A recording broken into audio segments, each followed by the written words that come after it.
Welcome into the PHNX Sun Devils show. I'm Anthony Totri, this guy right here. That's Shawn DePaz. Yeah, you are, yeah. It's time for another walk of shame, Shawn. Yeah, it is. Because Arizona State ran out of steam in the team's 24-21 loss to the Cal Golden Bears. The defense couldn't get off the field in the fourth quarter. The offense had a chance to capitalize on some red zone opportunities and just didn't get it done. Down the stretch, we've obviously got a jam-packed post-game show for everybody today. Shawn, before we get into really, I guess, the thick of the game, just the immediate aftermath or I guess feeling that you've got. It was a deflating loss. Like I tweeted out, it was another game that they could have and should have won that they did not. Didn't feel, again, like they lost to a team that was leaps and bounds better than them. Yeah. They just didn't do enough. The team just wasn't good enough. I'm kind of with Donald. Like, I don't really know what to say about it because it was just another one of those games that didn't really, like, even though ASU was in it the whole time, it did very little to inspire like any kind of emotion for most of the game. It was at least good emotion. Yeah, it was just kind of a sad, depressing game.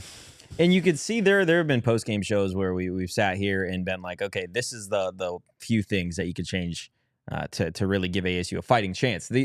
Now you've gotten to a point where we talk about keeping a game close. Obviously, a 3-point loss for ASU. We knew all week that 13.5 points was going to be, it felt like too many points. Yeah, for sure. When it came to the spread. But just looking at this game, a couple things obviously stand out, right? The game is won and lost in the fourth quarter. The defense couldn't get off the field in the fourth quarter. It was some 15-plus play drive.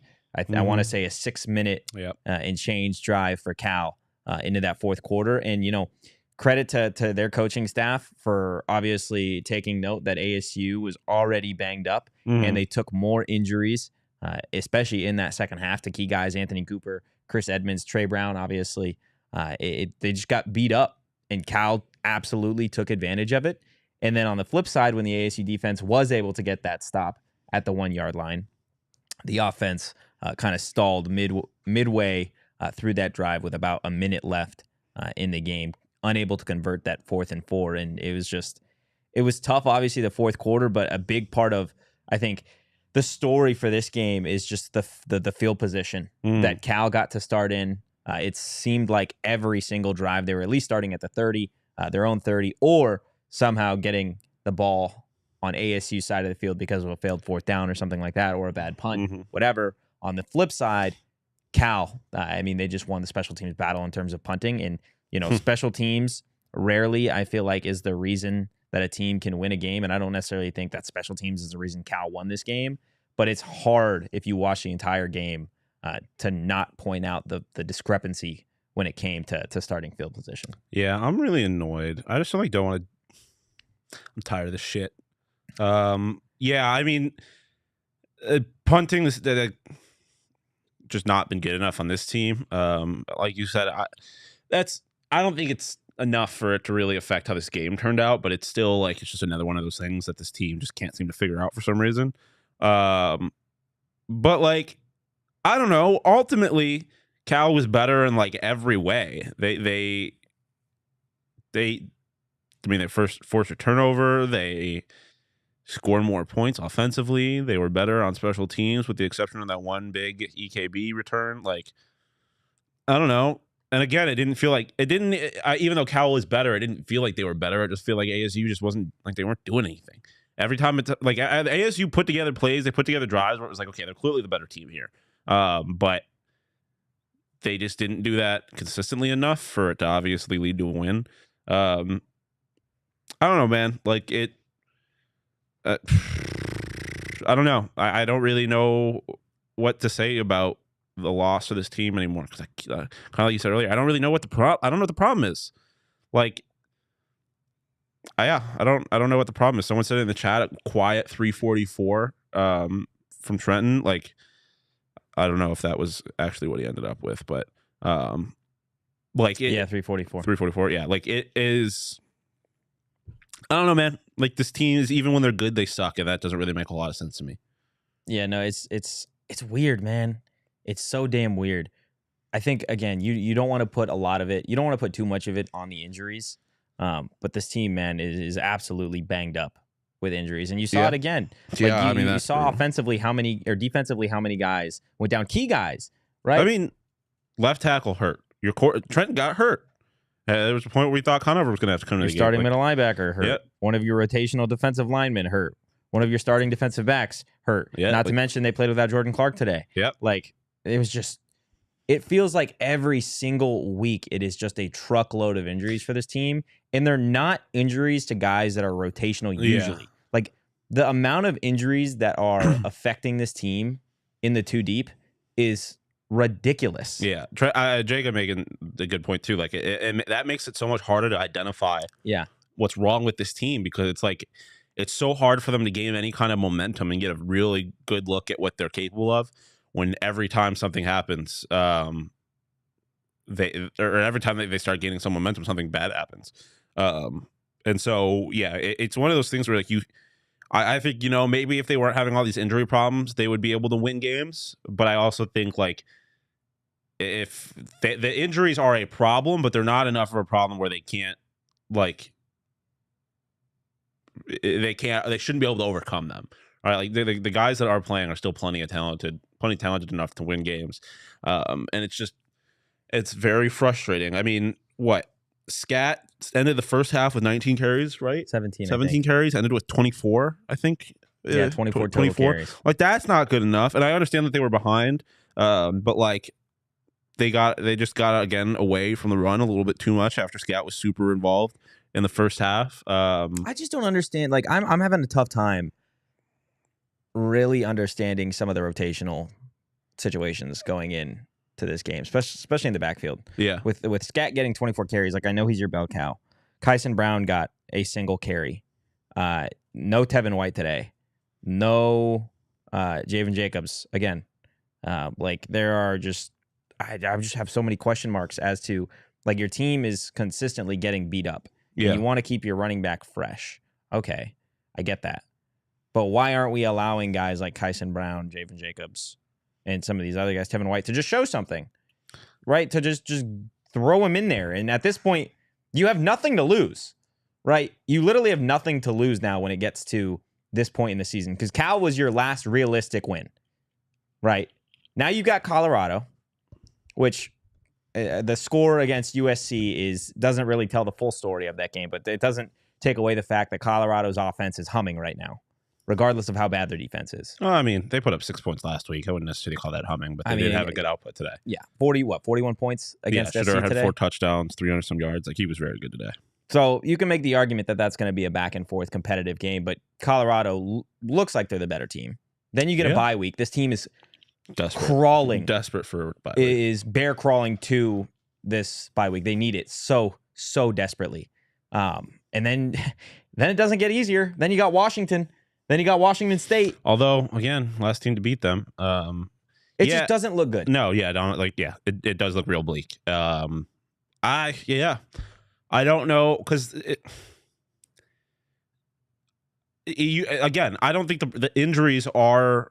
I do think they make it harder to identify what the problem is, but I don't think the injuries in and of themselves are the problem. So it's not like you're waiting for your your star quarterback to come back or something like that. Which, I mean, granted, there's obviously a lot of injuries in the quarterback room, but it's not like this offense has looked really all that powerful with any of them.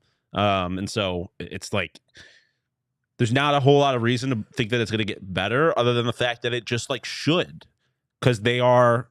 I mean, Danielle was joking about it before. Just play better. It just kind of just feels like they just need to play better. They have shown on plenty of occasions that they are talented. They can make big plays, and they just don't. And I'm not really sure why. And that is what is most frustrating about this, is it doesn't seem right. It's not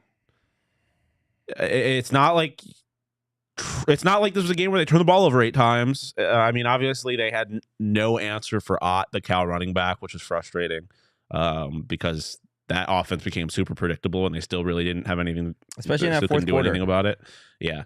I don't know. You know it's coming. Yeah, you know it's coming. Yeah, this is just not a team that is at a spot where they can execute when they need to, and that's ultimately I think what it comes down to is it's just a lack of execution in very crucial moments. And you're not going to win games when you're dealing with all the other stuff that ASU is dealing with, and you also are not executing in your own right. Wasn't it? If I'm looking at it correctly, that last Cal drive was 18 plays. Yep. And 6 minutes and 28 seconds. Yeah. Like, that is just... And they're just running the ball. Well, and that was a drive where they had a couple of occasions, if I'm remembering correctly, to get out of the drive. Right? Yeah, that was missed opportunity with the sack. And the pass interference. Yeah, like that's... That, again, it's not executing. And that was much more excusable last week when you're playing a quarterback like Caleb Williams, obviously, and the quarterback that Cal had today was he was solid. He's obviously incredibly fast, incredibly quick, but still obviously not Caleb Williams. Like you have to execute. So they didn't. No, by no means. Let's go ahead and take a look at some of the numbers. Obviously, the only one that matters is that final score: 24 for Cal, 21 for the Sun Devils. But in terms of total yards, 430 for ASU to Cal's 326 through the air. Trenton Bourguet and Cam Skattebo combining for 362 yards through the air. Cal just $130. Then you get to some third down conversions here. 3 of 15 for the Sun Devils to Cal's 7 of 18. And then in the red zone, I know it says 3 of 4 for Cal and 4 of 4 for Arizona State, but that is kind of skewed given the fact that ASU had to settle for a couple field goals when in reality it looked like they were either going to get a touchdown from Elijah Badger that was thrown from Cam Skattebo, or there was another, I believe, a false start that ended up having ASU to settle for a field goal. So just some missed opportunities. But Shawn, that third down percentage right there is just tough to look at. Yeah, I mean that's the frustrating part again with like the 4 for 4, because they show that when they can get the ball to the red zone, they're getting points out of it, but they just haven't been able to do that. Like they can't sustain drives. And again, not going to be easy to win games like that when you're not able to kind of break their will a little bit by converting some of those third downs. So, yeah, I mean, ASU just didn't execute enough. Like they just didn't do it. They didn't do their job. They got bullied. They got bullied in the fourth quarter. Cal did their jobs. ASU did not. Like ASU had plenty of opportunities to win this game, and they just didn't get it done. They had plenty of momentum. Yeah, that second half with the defensive stops and all that stuff. Offense felt like they were moving at certain points. Obviously, the Scat had that 65-yard reception, the EK touchdown or the EK long catch, the 2-point conversion that they ended up getting off a touchdown. Like they had a lot of opportunities to really carry momentum through this game, and I just don't think they did a good enough job, like you said, executing. But I give credit to Cal. Cal bullied them in the fourth quarter. That's what it felt like watching it. That's what it felt like watching the game. I mean, the whole game they kind of got bullied. Ott ran for 156 yards? 165 yards. 65. Yeah, like you're not winning a whole lot of games when a running back rushes for 165 But it felt yards. less bullying to me throughout the game when it was back and forth. Yeah, that's fair. Or it's like, still a 4-point game. That last drive was like everybody watching, everybody in the stadium, everybody everywhere knew that they were going to hand the ball to Ott. Everybody knew. And they couldn't do anything to stop it. Average almost 6 yards per carry. That's unacceptable. Yeah, like it was. They didn't have an answer for that, and I think we had kind of heard going into that game like that was the most dangerous part of their offense, and they didn't really have an answer for it. And that I don't think you can put on the players all that much. That definitely seems like a kind of game plan kind of thing.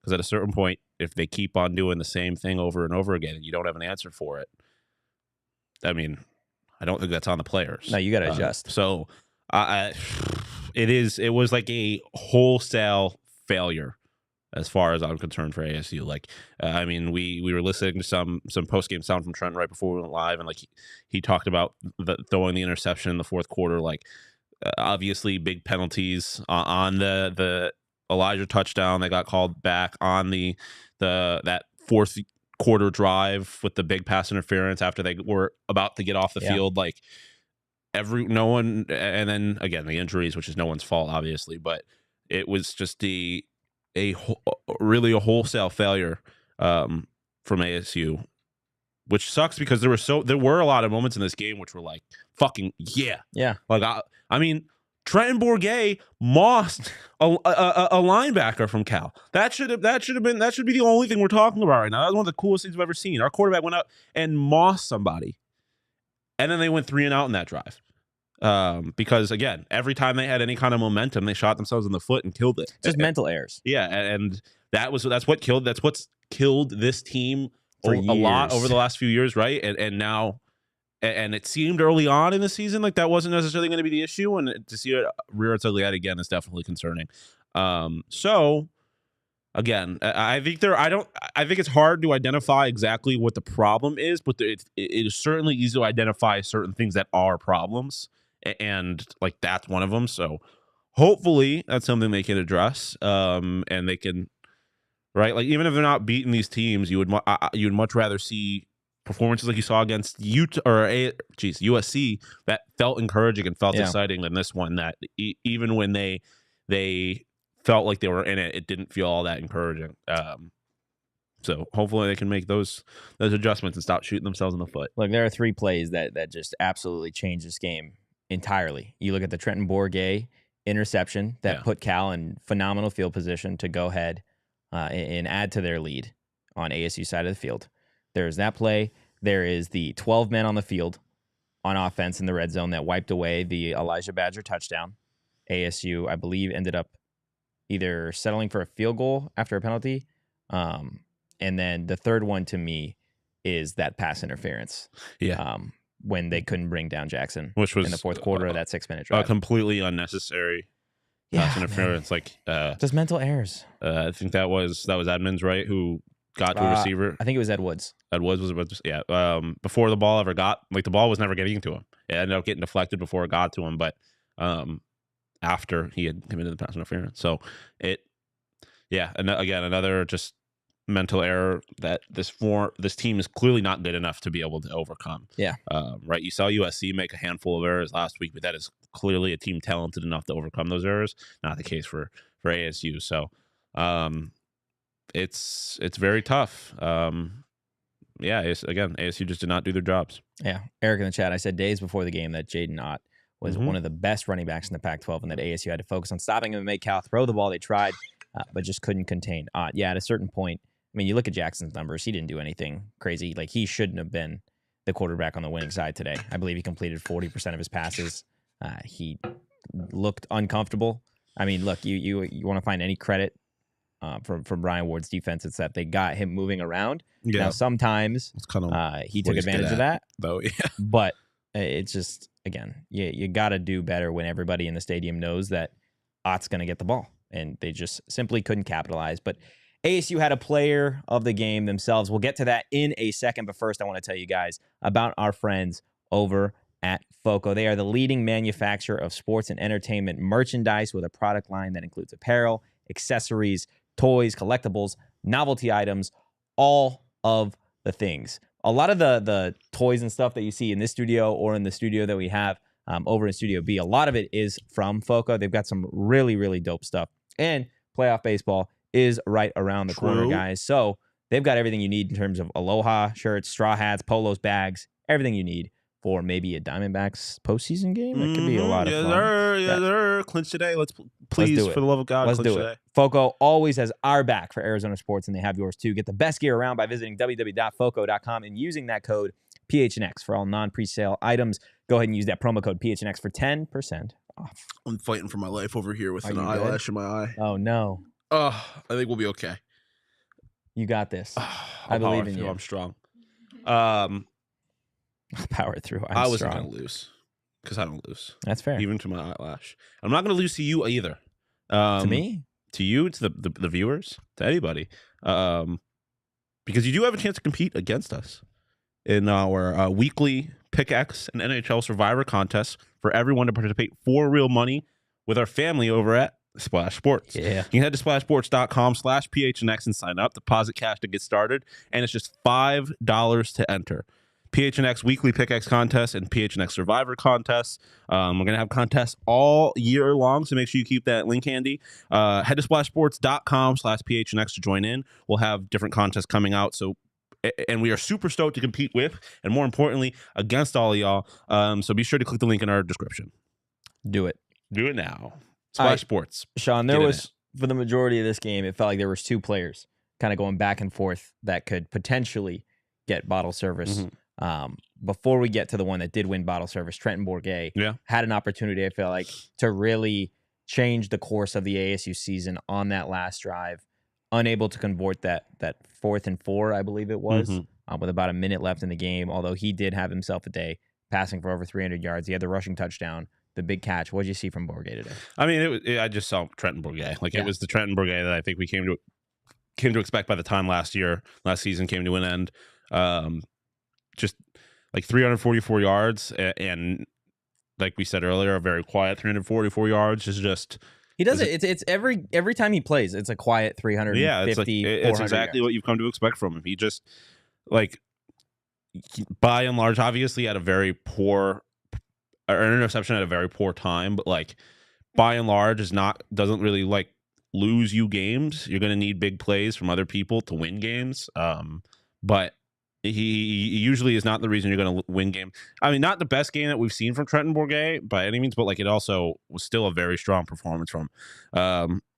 Yeah, I mean, there's a reason that so many ASU fans were kind of chomping at the bit for him to be the starter, right? Like there's a lot of people who wanted to have been and some for some stupid reasons, but some for some understandable reasons. And this is why, right? He is just a very good game manager. You saw the ball actually get into the hands of some of our playmakers. Obviously, Elijah had an opportunity to make a big play. We saw a few receptions from our boy Jalen. It was who ended up leading the team in receptions, actually. Yeah, 6 receptions. So that was good. Like, I think, again, what you were looking for from Trenton, we had talked about it earlier in the week, is getting the ball to especially those two guys that he had a relationship with last year in Elijah and Jalen, and he did that. So that was encouraging to see. For you, if Drew Pine is healthy and ready to go next week, do you stick with Trenton? I do. Yeah, I think so. Trenton. Yeah, I think so. I just don't trust Drew Pine at this point. Yeah. Like this is the first game that I can say since Rashada went down that quarterback play is not like the reason they lost the game. So I'm sticking with Trenton. He just has been today. It was the most effective I've seen either of the backup quarterbacks be. I'm with you. I think Trenton Bourget has to get the start next week. But a big part of the ASU offense wasn't just Trenton Bourget. It was the man who's getting bottle service, and that is none other than Cam Skattebo. This guy does everything for ASU. That's a great picture of him, too. 4 carries, 59 yards. He had a touchdown, 4 receptions, 98 yards. He had a pass. He technically had 2 passes, but one got called back. It was that touchdown to EK. What'd you see from Scat? More Cameron Skattebo. I mean, he does everything. He's at this point clearly the most important player on this offense. Like, he's just involved in everything. Involved in this team's leading receiver as far as receiving yards went, and obviously the team's leading rusher. When they need big plays, he's the guy they turn to. They turn to him on the goal line, and that obviously the Badger touchdown that got called back. They turned to him early in the game to throw the ball to his quarterback, which again was one of the coolest plays I've ever seen in football. He is the reason that this team has had a chance to win every game they've played. Yeah. Right. Like even though the season hasn't, like, that's the one thing I think we kind of lose sight of is even though the season hasn't been good, they have been in every game they've played with the exception. I mean, even the Fresno State game, they ended up getting shut out, but for the majority of that game, it still felt like they had a chance if they managed to get some points on the board. And that's because of Cameron Skattebo. Like, he is the reason that they managed to stay in a lot of these games. So shout out Scat. Yeah, Scat is. I said it last week, and I'm going to continue to say it, man. If you're an opposing defense, Scat is just a guy that you don't want to tackle. You don't want to tackle him in the fourth quarter. This is not a guy that you want to see. Well, I mean, at any time. You gave props to one of the defensive players. I think it was number 15 at one point for just sitting in there. He literally just sat in there and he just took Scott's shoulder pad straight to the solar plexus. And he didn't bring him down. He just held him long enough for two for other people, Cal defenders to take him down. Because and that's kind of what you have to do with a guy like this. And you're not, if it's one-on-one, Cam is winning. Yeah. He's going to win. Bo Baldwin said it a few weeks ago. Cam is different than a lot of backs because he brings his own block. Like, he is one of the few running backs that... He's a bulldog. Yeah, no, you don't take him down. Like, no, you don't... Not one person. No. And even multiple, his balance is ridiculous. Unlike anything I've seen. He is really a one of a kind. Luke in the chat, 29-0 loss, and still in it is definition of eternal optimism. I mean, it was a 2-possession game in the third quarter. So, like, it was not like it was... The defense was just holding a field goal after field goal after field goal. They were still in it in the sense that they weren't getting blown out. They were not by any means in it in the sense that I thought they could win that game still.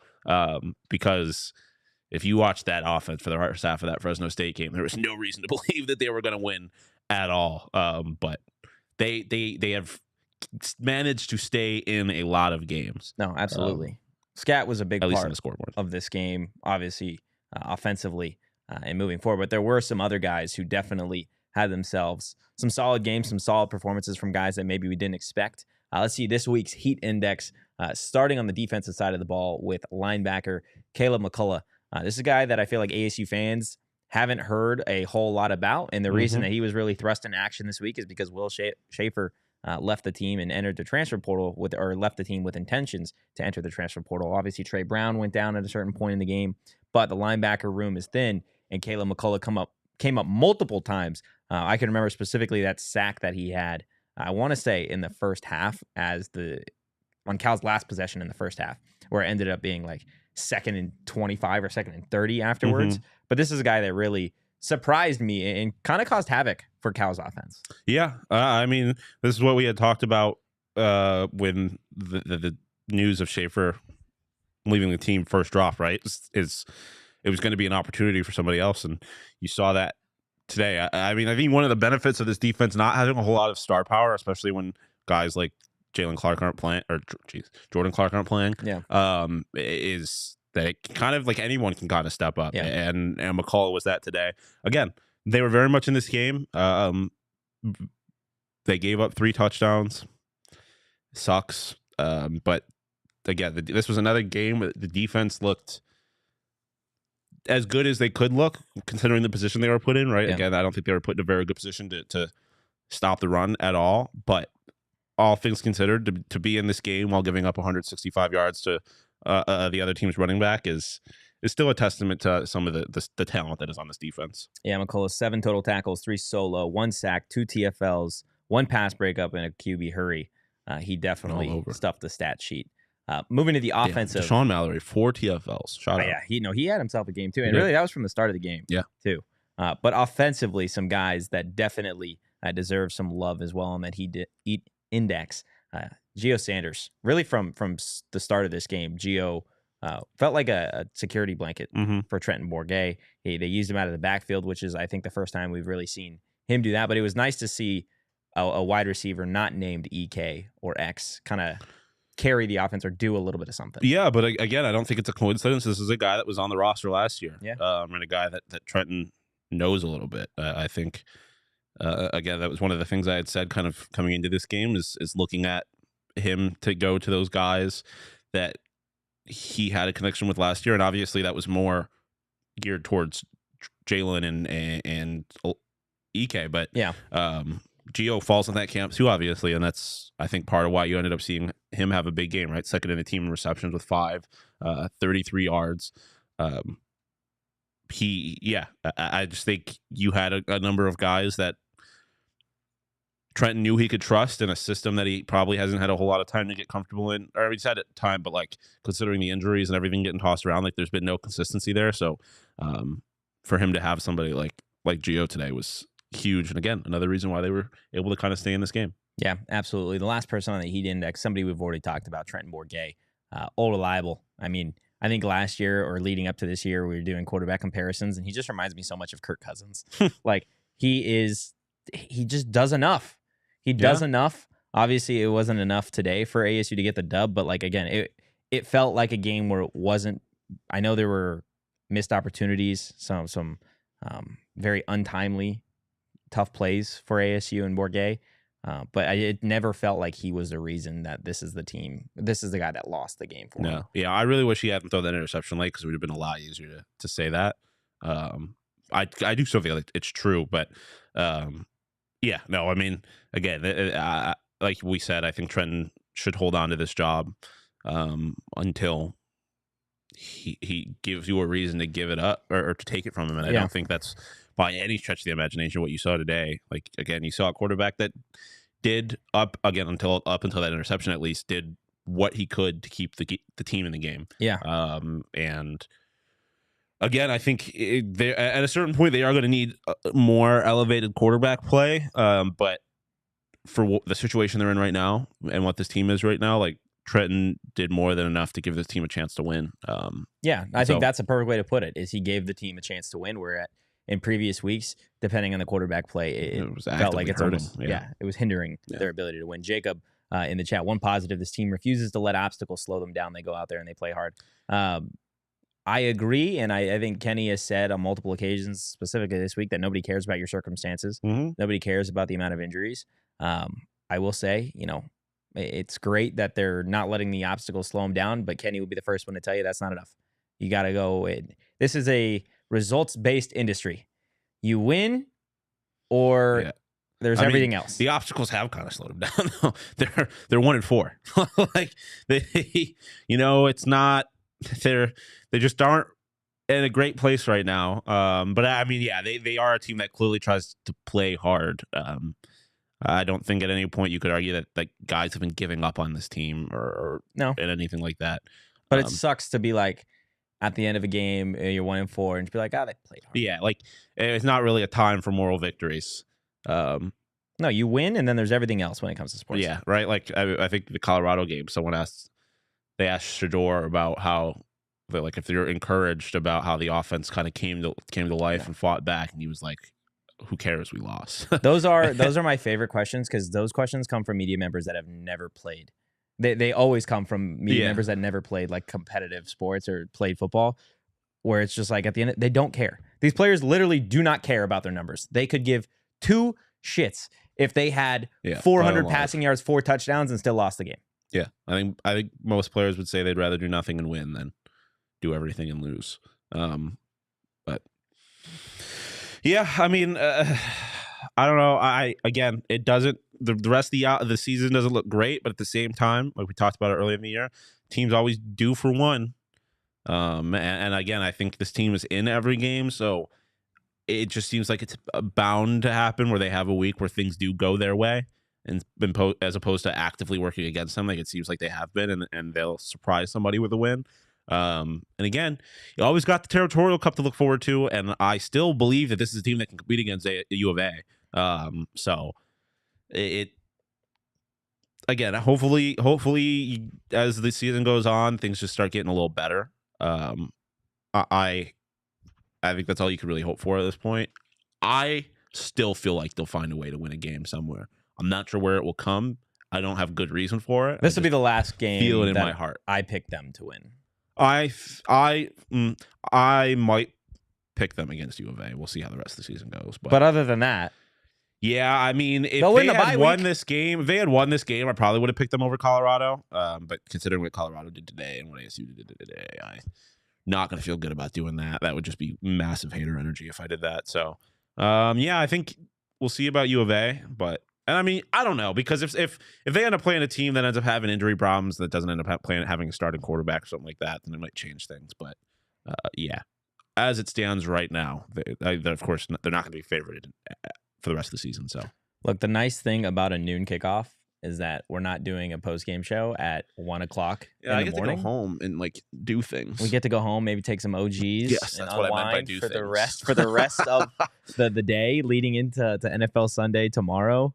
I don't know about you, but Max owes me an entire package of OGs because he lost a silly bet in the office. He hasn't lost anything to me, but I do things for him, so he kind of just always owes me. But he still owes me, so I'm still going to have to end up going to a dispo to pick up a bag of OGs because I need some in my life. Or there actually might be some somewhere stashed in the office. Might have to go find those. Guys, OGs has 1,000,005 different flavors that you are bound to love. If you don't like one, like we said, they have a million different options for you. The fruits and the creams, the mixed bags, the red apple, watermelon, peach, blackberries, and cream. Could go on about the amount of flavors, but each and every one is better than the last. They really are some quality stuff. I know there's gummies out there that they won an award. Yeah, they're literally the best. Arizona's best edibles. They won the award from the Phoenix New Times the other day. You know what I'm talking about. There are edibles sometimes that you'll take and they just taste like weedy. Yeah, no, yeah. And I mean, like, you know, you get it, I get it, whatever. Like, you're doing it. It's almost like medicine for some people. You're just doing it for the effect. You deal with the bad taste. But I just never understood, like, why not make it taste good? No, these taste like candy. They genuinely taste like candy. I say it all the time. If they were non-medicinal, I would eat an entire bag. But they are medicinal, so I'll only eat half of one. I love OGs. Check out our friends at OG's Brands for yourself and try one or a few of their many delicious flavors. Check them out across all socials at OG's Brands and online at ogsbrands.com to find them at a local dispo near you. You got to be 21 plus to enjoy responsibly. You mentioned the 12 o'clock start time.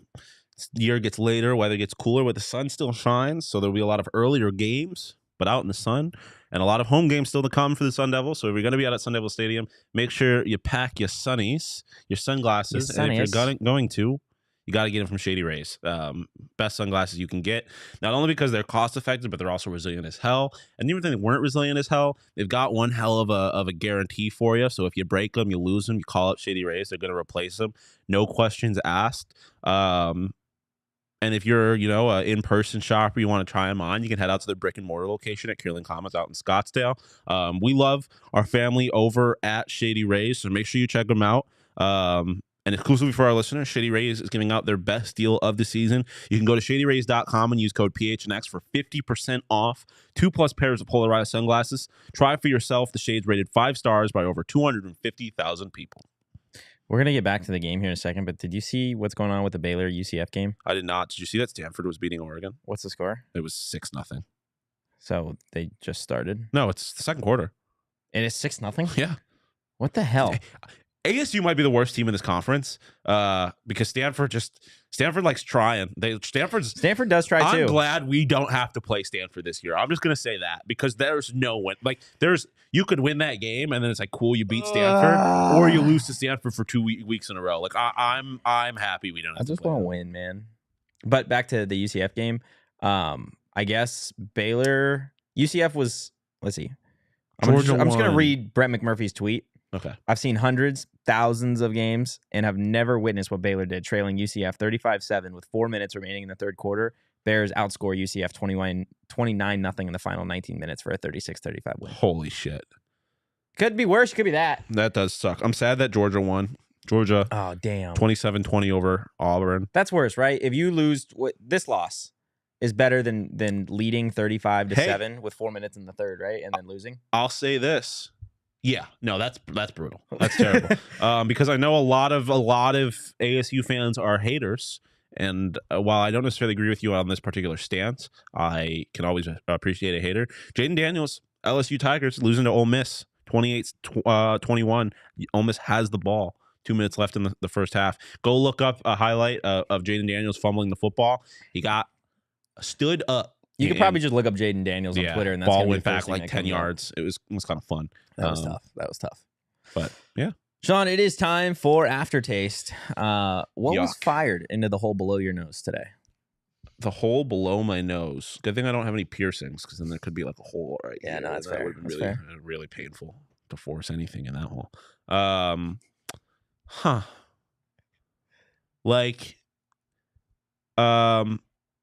Cough medicine, but it was a placebo. So it didn't have any positive effects. It was just disgusting. Are you sick? Were you sick? No. Someone was just like, take this. And I didn't really want to. And they're like, nah, you're going to. And then I did. And I was like, oh, well, at least it's going to help. And they're like, no. It's like decaf coffee. Literally, what's the fucking point? Why? Like, who gives a shit? Why? If you drink decaf coffee, you're a fucking psychopath. It makes no fucking sense. It's like drinking a non-alcoholic beer. It doesn't taste good.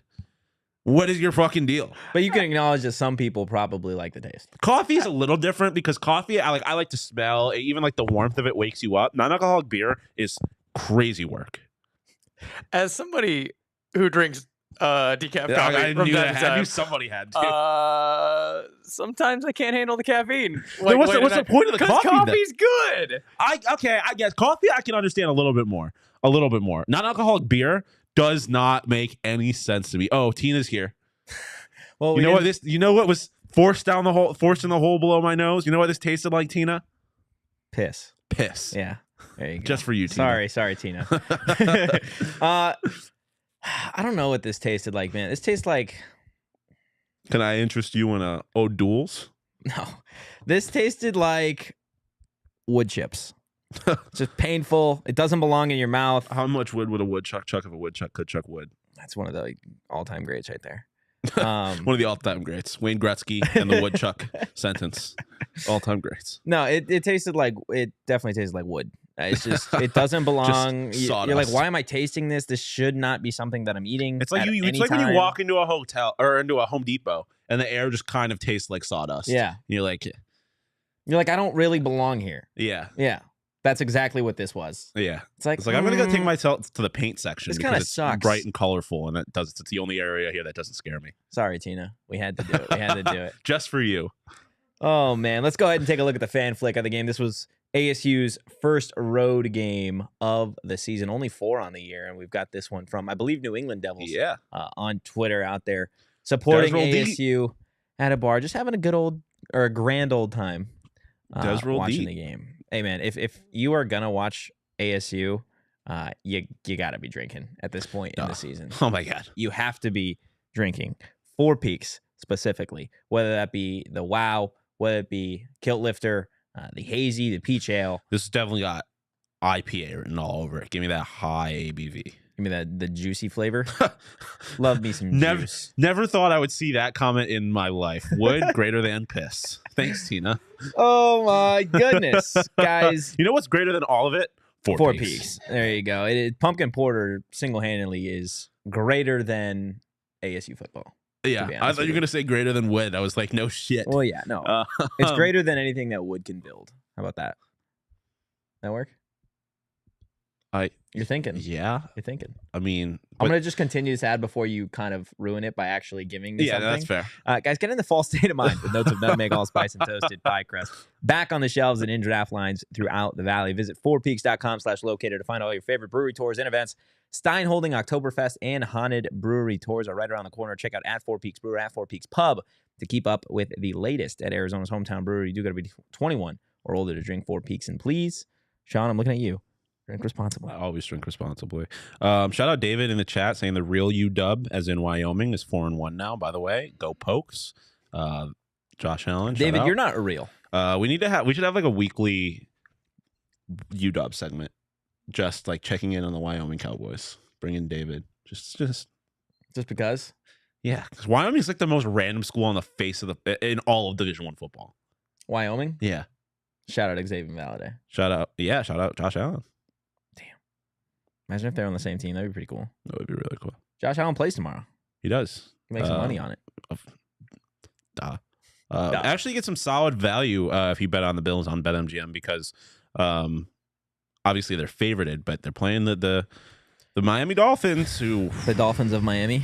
They are good at football. Really good. Really, really good. So whether you're rooting for the Dolphins or the Buffalo Bills, or you want to bet the Cardinals game, if you for some reason think they're going to upset the San Francisco 49ers. If you do, I think you're a crazy person. But hey, I thought the same thing last week against the Cowboys. So making yourself some money on BetMGM. You can go to BetMGM, sign up, use bonus code PHNX, and place your first BetMGM Sportsbook wager through BetMGM Sportsbook mobile application of at least $10, and you will receive $200 instantly in additional winnings regardless of your wager's outcome. Check out the show notes for full details. And now listen to Shano talk about Gambling problem? Call 1-800-GAMBLER. Colorado, D.C., Illinois, Indiana, Kansas, Louisiana, Maryland, Mississippi, New Jersey, Nevada, Ohio, Pennsylvania, Tennessee, Virginia, West Virginia, Wyoming. Call 877-8-HOPE-NY or text HOPE-NY 467-369 New York. Call 1-800-327-5050 Massachusetts. 21 plus to wager. Please gamble responsibly. Call 1-800-NEXT-STEP Arizona. 1-800-BETS-OFF Iowa. 1-800-270-7117 for confidential help Michigan. 1-800-981-0023 Puerto Rico in partnership with Kansas Crossing Casino and Hotel. Visit BetMGM.com for terms and conditions. U.S. promotional offers not available in D.C., New York, or Ontario. Shawn, final thoughts before we get out of here. Yeah, I mean, this team kind of sucks.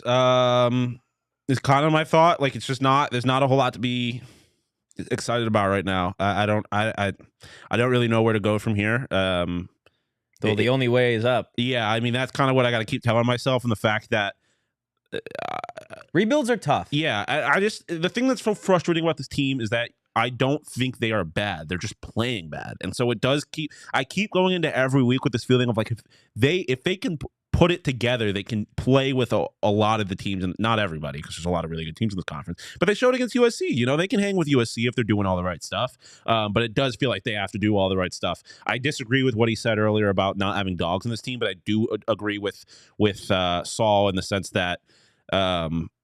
Oh fuck! I just completely lost my train of thought. Saul said there wasn't enough dogs. On the Yeah, team. but he said something else at the end of that comment. Damn, that's really tragic. I was gonna make such a great point too. I believe it. Let's see. There.